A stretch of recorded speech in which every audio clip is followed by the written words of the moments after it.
Good morning, students. Today we're going to have a test, reading test. So open your books on page 54 and read the story, The Devoted Friend. Pages for readers. Page 54, task 1.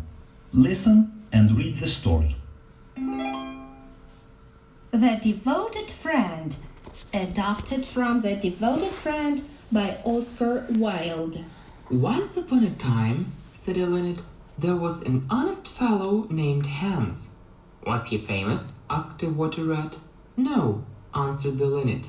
I don't think he was famous at all, but he had a kind heart and a funny, round, good-humored face. He lived in a small cottage all by himself, and every day he worked in his garden. In all the countryside there was no garden so lovely as his. Different flowers grew there, and they bloomed or blossomed, so that there were always beautiful things to look at. Hans had many friends, but the most devoted friend of all was Big Hugh the miller. Indeed, so devoted was the rich miller to Hans that he would never go by his garden without filling his pockets with plums and apples if it was the fruit season.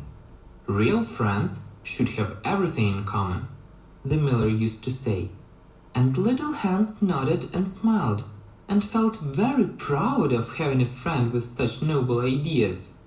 Sometimes, indeed, the neighbors thought it was strange that the rich miller never gave little Hans anything in return, though he had 100 sacks of flour in his mill, and 6 cows and many sheep.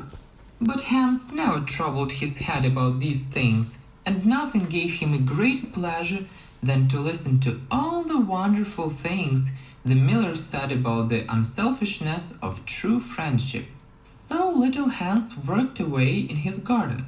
During the spring, the summer, and the autumn, he was very happy. But when the winter came, and he had neither fruit nor flowers to bring to the market, he suffered a lot from cold and hunger, and often had to go to bed without any supper.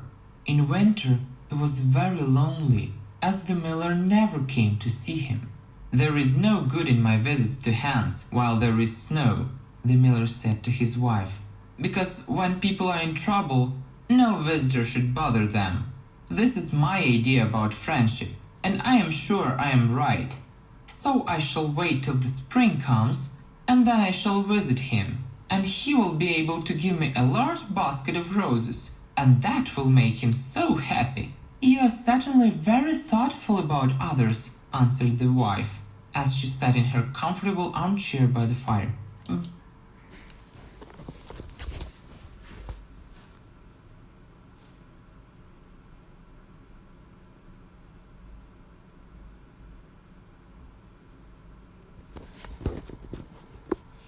Very thoughtful indeed.